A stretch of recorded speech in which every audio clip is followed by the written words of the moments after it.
सबको बहुत बहुत नमस्कार, प्रणाम और आशीर्वाद। आ गए हम अपना 29th क्लास लेके। इस क्लास में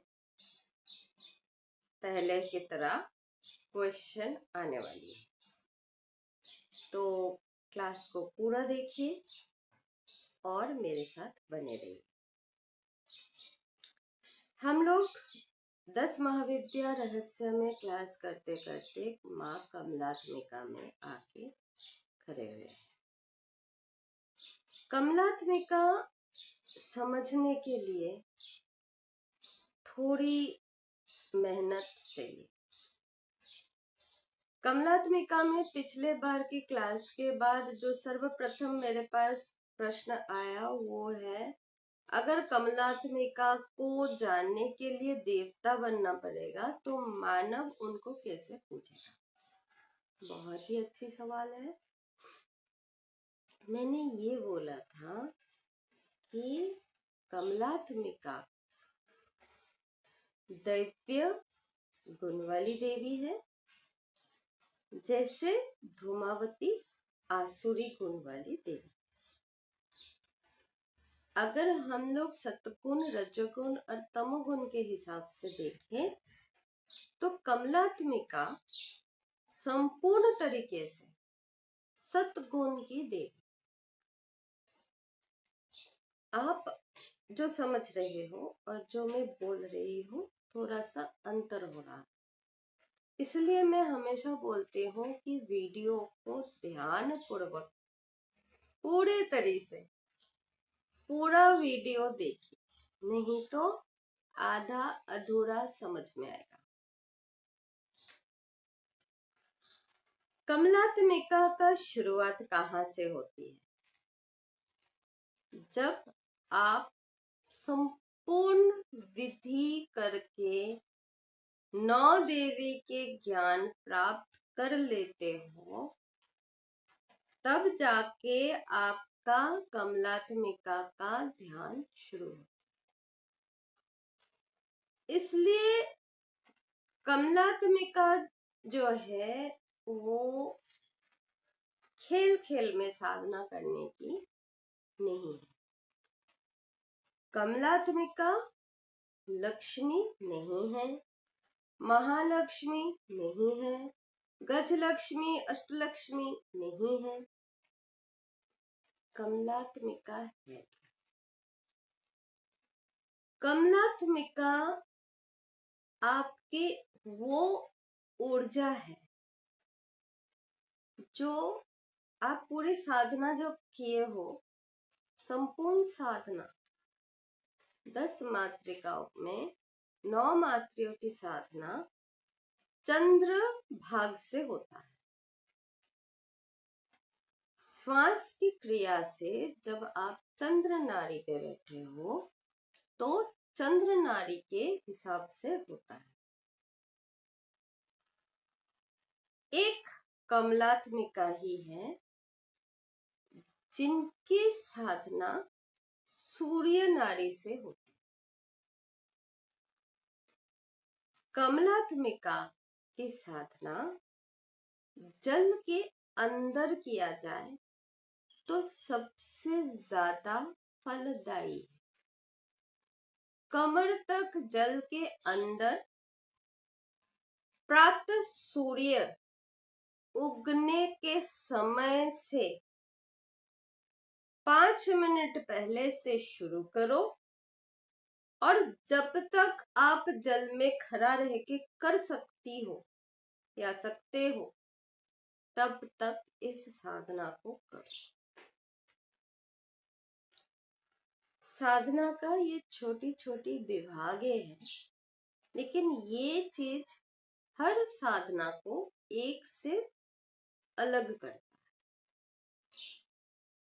लक्ष्मी जी की आराधना मध्य रात्रि में होता है, 12 बजे के बाद।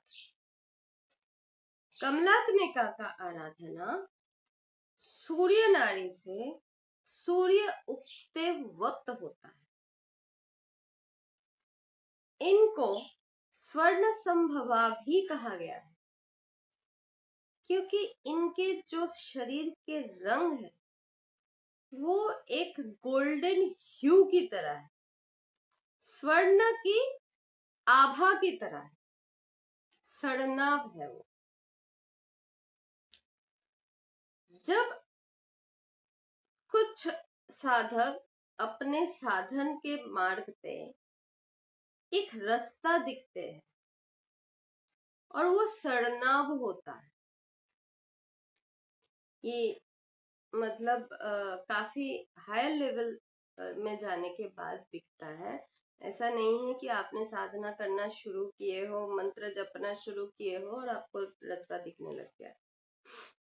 ये अब और मैं काली में नहीं खड़ी हूं, तो मैं छोटे छोटे साधनाओं में नहीं बात कर रही हूँ। ये ध्यान अवस्था में दिखती है, और ध्यान अवस्था में भी नहीं। ध्यान के भी 3 प्रकार है, सुषुप्ति, निद्रा, गहन निद्रा। ये गहन निद्रा के अवस्था में दिखती है कि रास्ता चल रहा है। क्या है ये भाव? जब हम समाधि तक पहुंच जाते हैं, जब हम ध्यान के उस अवस्था में पहुंच जाते हैं, तो हम क्या सोचने लगते हैं कि अध्यात्म मार्ग में परमात्मा का दर्शन हमारा अंतिम गोल है। लेकिन एक्चुअल क्या है कि परमात्मा के दर्शन से हमारी आध्यात्म शुरू होती है। जब तक आपने दर्शन नहीं किए हो, आपने जाना नहीं। पहला प्रश्न आता है, जब आप एकदम पहला सवाल आपके मन में आता है, मैं कौन हूं? अपने मैं को जान लिए। अब परमात्मा को जानना वो ध्यान के थ्रू हुआ। ध्यान में आपने परमात्मा को जान लिया। अब जब आपके सामने, मतलब आपने थियोरिटी कर लिए हो, आपने प्रैक्टिकल कर लिया हो, अब क्या है ना, आपके सामने आपका पूरा भविष्य खड़ा है। ये क्या हुआ आपका? अगर हम लोग 4 खंड में अपने जिंदगी को बांटते हैं, तो 4 खंड में हमने क्या क्या प्राप्त किए? हम लोग ब्रह्मचर्य प्राप्त कर लिए। अब शुरू होता है आपके कर्माश्रम। ठीक है, तो अब आपके कर्म करने का बेला आ गया है। तो साधना के अध्यात्म में भी जब आप ध्यान कर चुके हो, आप परमात्मा को जान चुके हो, अब आपकी कर्म की बेला आ गया है। किसी ऋषि को तप की का कर्म मिलती है, किसी ऋषि को भगवत पाठ की कार्य मिलती है, किसी ऋषि को सनातन धर्म की प्रचार और प्रसार करने की मिलती है, और किसी किसी को मिलती है कि आप अपना काम को जो है वो इतना बड़ा कीजिए कि परमात्मा के लिए सबके मन के अंदर एक चिंता की लहर आ जाए। परमात्मा के लिए सबका जो प्यार है, जो मोहब्बत है, जो बहुत ज्यादा दिल से उनको जानने की जो इच्छा है, वो इतना बढ़ जाए कि वो लिप्सा कहलाए।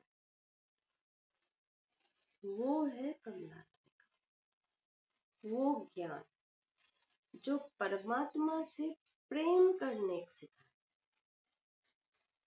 जो ये नहीं देखे कि ये ब्रह्म ज्ञानी है।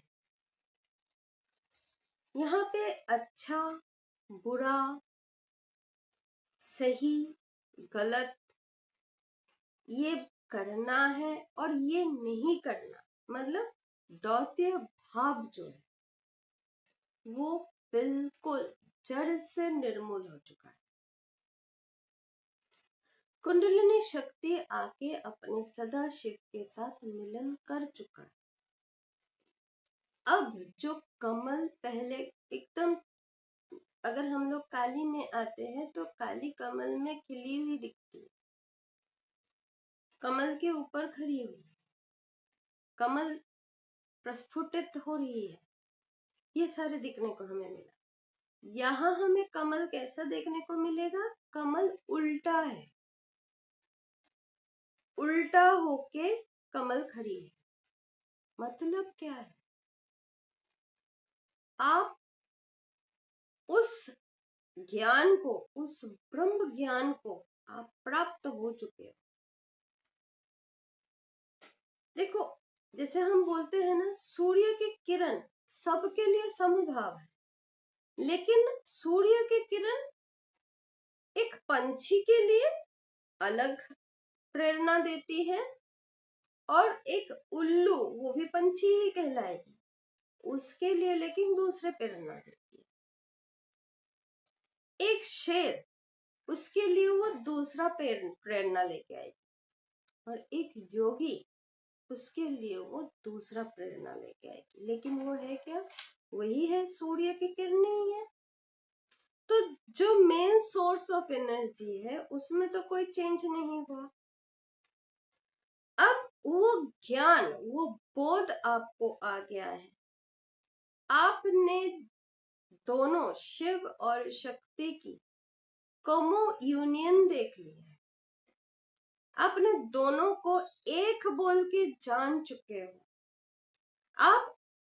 आपको पहले क्या था कि आप अग्नि और अग्नि के तापस या ताप को आप अलग सोचते थे कि मेरे को अग्नि की ताप चाहिए, अग्नि नहीं चाहिए, क्योंकि वो मेरा घर जला देगा। अब आपको ना अग्नि से डर है, ना आपको अग्नि के तपन से ज्यादा प्रेम है।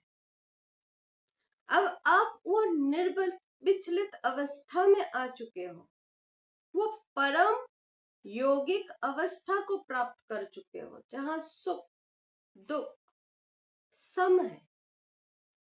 आपने खाना खाए हो या खाना नहीं खाए हो, सम है।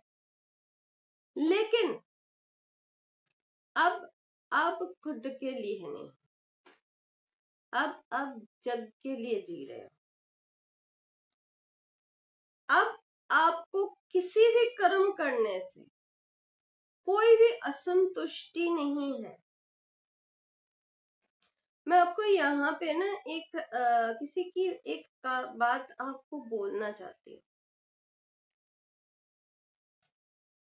जेडी बिरला के बारे में आप सबको पता है। जेडी बिरला कौन थे, कैसे थे, क्या थे? आप उनके एक पहलू जानते हैं। उनका एक दूसरा पहलू था। एक बार किसी ने देखा, उन दिनों में रोल्स रॉयस का बहुत ज्यादा कीमत हुआ करता था। टॉप मॉडल, टॉप एंड, उस टाइम का जो टॉप एंड रोल्स रॉयस था, वो एक आगे खड़ा होता है, वहां से एक इंसान निकल के आते हैं जो अपने सूट गाड़ी के अंदर चेंज करते हैं और एक नॉर्मल आम इंसान की तरह कपड़े पहन लेते हैं। उसी रोल्स रॉयस से एक झाड़ू निकालते हैं और रास्ता झाड़ू करने लगते हैं।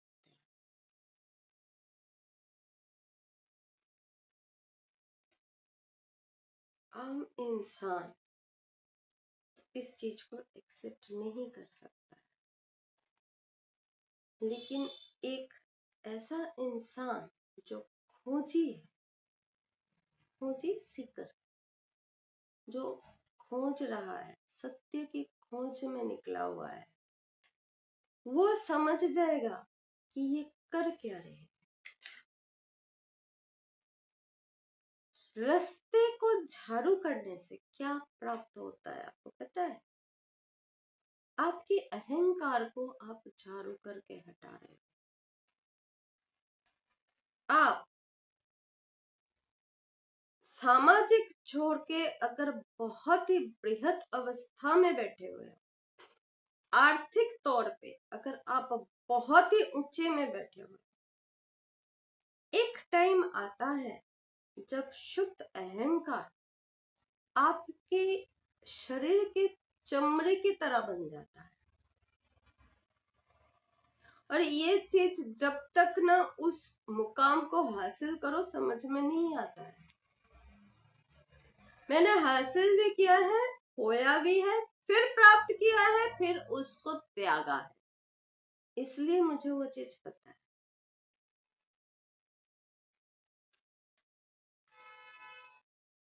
लोग त्याग के महत्व तो बताते हैं, लेकिन ये भी आपको मैं बता दूं, जब तक उस चीज को भोगोगे नहीं तब तक उसकी त्याग से निवृत्ति नहीं आएगी।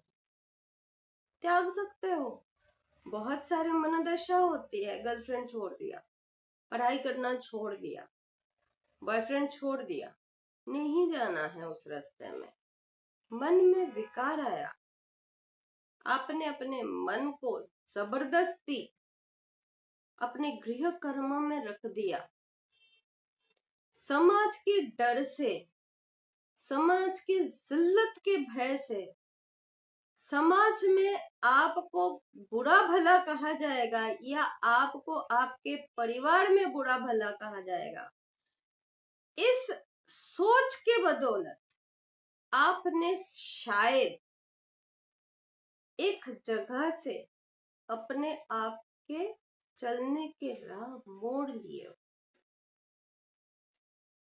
लेकिन क्या आपके आत्मा उस चीज को एक्सेप्ट किया है?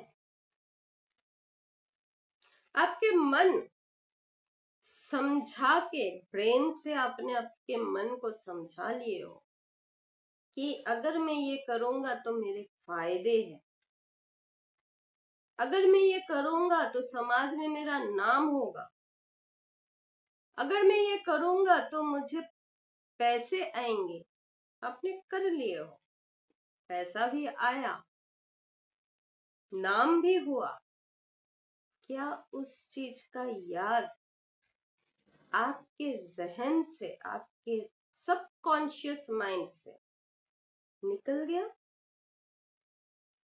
नहीं गया। कमलात्मिका यही करती है,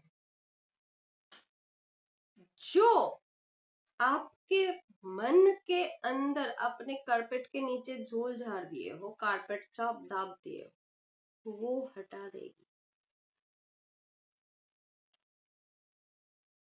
सूरज की पहले किरण जिस तरह से सारे अंधकार को आपके जिंदगी से हटा देती है, उसी तरह से कमलात्मिका आपके ये पूरे साधन प्रोसेस में आपने जो भी काम कारपेट के नीचे डाल दिए हो वो बाहर लेके आए।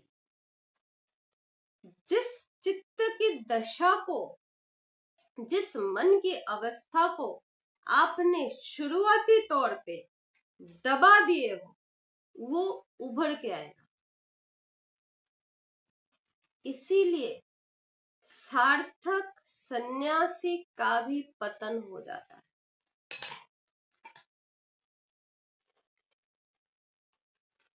सार्थक योगी भी राह भटक जाते हैं। इसीलिए आप कर्म करते करते अपना राह भूल जाते हो। हम क्या बोलते हैं? माया का खेल है ये। माया तक अभी तक पहुंचे ही नहीं हो, जगत माया बहुत बड़ी चीज है। ये कमलात्मिका का खेल है, जो 10 महाविद्या की अंतिम विद्या है। शिव को सब कुछ प्राप्त थी, शिव शव बन चुके हैं, शिव अपने ज्ञान ध्यान दोनों की प्राप्ति हो चुके हैं, वो सदा शिव बन चुके हैं। अब आती है पार्वती। सती को इतने साल खोने के बाद महादेव को सती वापस मिलती है पार्वती। जो ज्ञान उन्होंने अपने अंदर समटे थे, अब आती है पार्वती और उस ज्ञान को शिव के पास से लोक कल्याण के लिए इस सृष्टि के कण कण में बिखर देती है पार्वती। हमारी धर्म क्या है? ये दिव्य दंपति की कहानी ही तो है।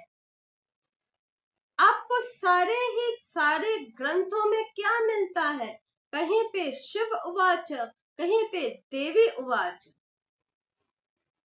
सुत अगर कह रहे हैं, अगर कोई भी ऋषि कोई कथा सुना रहे हैं, वो कौन सी कथा सुना रहे हैं? शिव ने पार्वती को कहा या देवी ने महादेव को कहा, देवी ने इंद्र को कहा, देवी ने नारायण को कहा, देवी ने कृष्ण को कहा, कृष्ण ने देवी से पूछा, राम ने महादेव से पूछा। ये हमारे ग्रंथ है, ये हमारे सनातन है। तो है क्या इन दोनों में? वो ज्ञान जिस तरह से प्रकट्य मिली, वो है कमलात्मिका। कमलात्मिका का एक बीजाक्षर श्री, ये एक बीजाक्षर हमारे सारे जन्मांतर के पाप के विनाश करती है, हमें अभुतय प्रदान करती है। श्री का मतलब सिर्फ संपन्नता और अभुतय सिर्फ और सिर्फ आर्थिक दृष्टिकोण से नहीं है। ये वो श्री भी नहीं है जो लक्ष्मी जी को प्राप्त है। ये वो श्री भी नहीं है जो श्री यंत्र की या श्री विद्या की अधिकारिणी महादेवी के दूसरे रूप को प्राप्त है। ये श्री का मतलब कुछ दूसरा ही है। ये वो शहद है, आप कमलात्मिका में जो देखते हो, गज उनके ऊपर शहद के वर्षा कर रही है, वो गज लक्ष्मी का धन वर्षा नहीं है, वो वैभव लक्ष्मी का जल वर्षा भी नहीं है। दोनों में बहुत बहुत बड़ा अंतर है। आध्यात्म दृष्टिकोण से आप उस भाग को अब भुगतोगे जो आपने कभी ना कभी, कहीं ना कहीं अपने राह में पीछे छोड़ दिए। वो आपके सामने आएगी, हर हाल में आएगी। हर ऋषि के जिंदगी में आए हैं। गौतम देखिए, वशिष्ठ ऋषि देखिए, मेनका विश्वामित्र की कथा हम बहुत सुनते हैं। एक राजा जो देव ऋषि बने, वो देव ऋषि, ब्रह्म ऋषि भी नहीं, देव ऋषि बने, मतलब देवत्वों को प्राप्त किए। उसके बाद मेनका कैसे उनको डिगा दिया। आप लोग भाग लेते हो और अध्यात्म में जहां पे भी आपने भागे, उसको कमलात्मिका लेके आएगी आपके सामने। ये है कमलात्मिका। इसलिए हम बार बार शुरुआती तौर पे ही मेरे सारे शिष्यों को बोलती हूँ कि मन की सुनो, किसी भी चीज से भागो नहीं। अपने जिंदगी के हर एक पल को आपको भोगना है, वो भोगने के लिए ही जन्म मिला है। अगर आप उस चीज को बाईपास करोगे, किसी भी चीज को आप बाईपास करते हो, उसको फेस नहीं करते हो, वो बाईपास करके दूसरे मोड़ से आपके सामने आ जाते हैं। ये वो क्रिमिनल और पुलिस की ना वो आदि सनातन क्रिया है कि चोर पुलिस से भागता रहता है, पुलिस दूसरी जगह से आके सामने खड़ा हो जाता है, चोर फिर से भाग जाता है, हमारा मन चोर है, फिर से भाग लेगा, पर कमलात्मिका फिर से पकड़ के उसको लेके।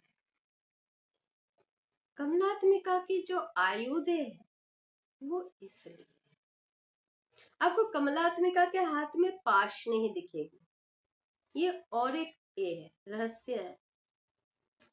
9 देवियों के हाथ में पाश है, लेकिन कमलात्मिका के हाथ में पाश नहीं। क्यों नहीं? क्योंकि कमलात्मिका को पाश की जरूरत ही नहीं है, वो खंडन करने के लिए बैठी हुई है। आप नहीं आए हो ना, जाओ वापस जाओ, जहां पे छोड़ के आए हो वहां से फिर से जाओ। कमलात्मिका को इसलिए नीचे की जाने वाली देवी माना गया है, वो नीचे की तरफ ले जाती है, साधक को वहां लेके जाके खड़ा करती है जहां से वो भाग के आया था।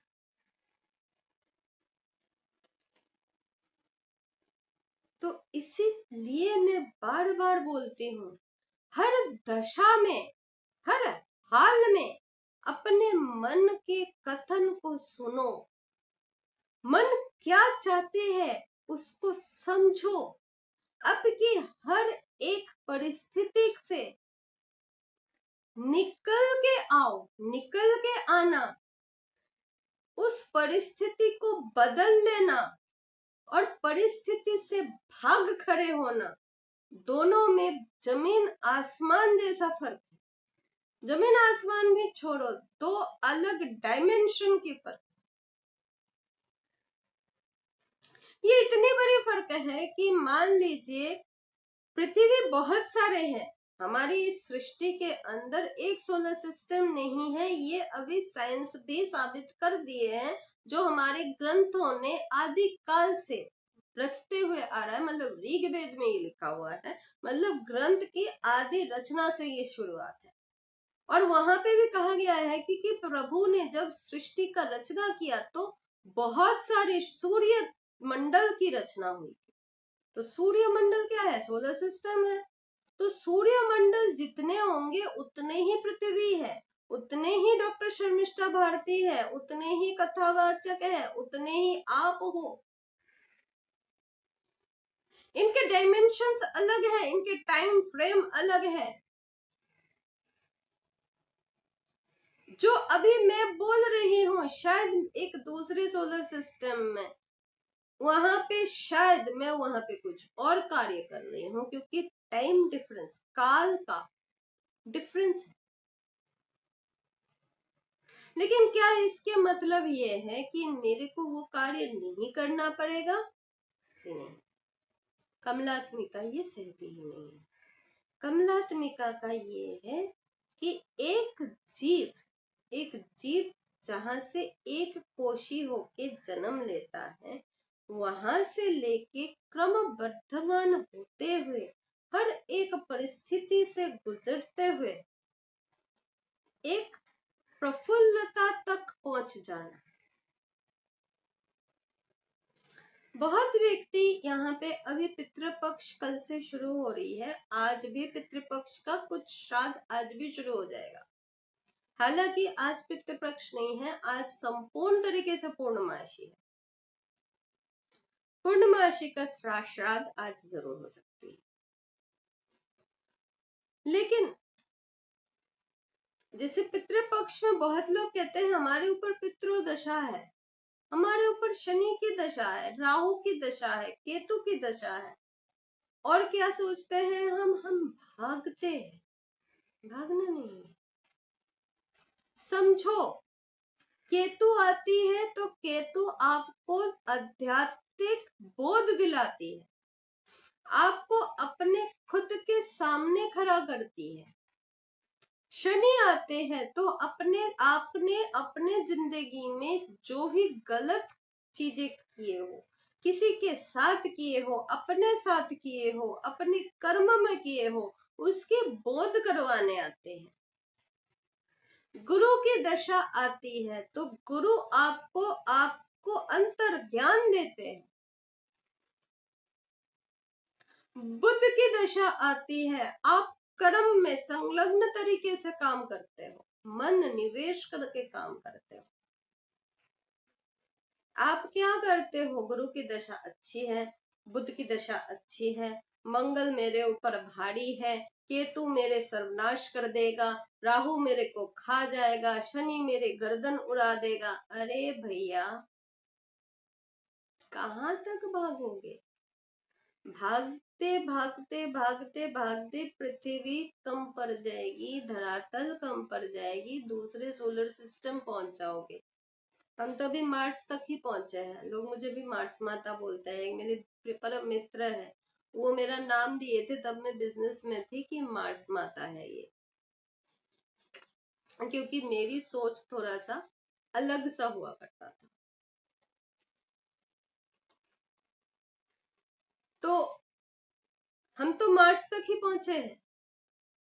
भागने का कोई अंत नहीं है, लेकिन डट के किसी भी परिस्थिति के मुकाबला, चाहे आज करो, चाहे हंस के करो, चाहे रो के करो, चाहे गिड़गिड़ाते हुए करो, चाहे रेंगते हुए करो, या सिंह की तरह सामने खड़े होके बुलंद आवाज से उसको गुरु के प्रभाव से, अपने मन के विश्वास से लड़ो। लड़ना आपको पड़ेगा, पर जितना भागोगे भागते ही रहोगे। इंसान जोनी से भाग के हो सकता है वो एमोबिया तक पहुंच जाओ, एक कोशी प्राणी तक। अरे मैं इस बार तो ऐसा काट लिया, अगले बार देखा जाएगा। ये अगले बार कब होगा क्या आपको पता है? नहीं है। आज मैं आपके सामने ऐसे करके बता रही हूं क्योंकि मैं भुगत लिया, मैंने जान गई। मेरी ही दूसरे जन्म में अगर मैं आपको लेके चलो तो वहां से मैंने भी भागा है। लेकिन शिक्षा दो तरह की होती है, या तो देख के सीख लो, तो उससे क्या होगा, दूसरे का देख के आपने सीख लिया, वो गलती आप नहीं करोगे। दूसरा क्या होता है, जब तक ठोकर नहीं खाओगे तो सीखोगे नहीं, तो ठोकर खा लो भैया। उससे क्या होगा? ठोकर खा के सीखने में क्या प्रॉब्लम होता है कि ठोकर खा के अगर आप सीखते हो तो आपके समय की बर्बादी सबसे ज्यादा होती है। क्योंकि मान लो आपको क्लास 10 में ही बोला जा रहा है कि बेटा पढ़ ले, नहीं तो आगे की जिंदगी कठिन हो जाएगा। आप भाग लिए पढ़ाई से, आप गेम्स में व्यस्त हो गए, आप दूसरे अटेंशंस देने लग गए, दोस्तों में यारों में आप बिजी हो गए, आप किसी और खेल कूद में बिजी हो गए, पढ़ाई को आपने छोड़ दी। आगे चलो, वो चीज कितना दिन का है? जिंदगी बहुत बड़ी है, अंत में क्या काम आएगा? ज्ञान काम आएगा। ज्ञान तो अपने लिए ही नहीं हो। अब आप जिंदगी में कैसे बसर करोगे? आप थे यहाँ पे, आपका स्टेटस नीचे होता गया, नीचे होता गया, नीचे होता गया। तब क्या मन होता है, अरे काश मैं माँ बाप का कहा हुआ मान लिया होता तो आज मुझे ये दिन देखना नहीं पड़ता। ये है ठोकर खाने का परिणाम। और देख के जो लोग सीख जाते हैं वो बुद्धिमान होते हैं कि उसने ऐसा किया था, उसको ये भुगतना पड़ा था, भैया मैं नहीं करता। और उसने ये किया था, इससे उसका जिंदगी अच्छी बनी थी, तो मैं तो ये कर लेता हूँ। उसका क्या हुआ? उसका वो जिंदगी बच गया, उसका वो समय बच गया, उसको वो जाके ठोकर खा के ये जिंदगी गवा के दोबारा सीखना नहीं पड़ा। इसी जन्म में आत्मा से परमात्मा का जो रास्ता है वो हमने प्राप्त कर लिया। इसके आगे रास्ता शुरू होती है, यहाँ पे रास्ता खत्म नहीं होती। इसके आगे रास्ता एक्चुअली शुरू है। अब आपके सामने अगाध रास्ता है। यहां तक तो आपका पहुंचना था कि परमात्मा तक पहुंचना ही पहुंचना है। अब डाइवर्सिफिकेशन है।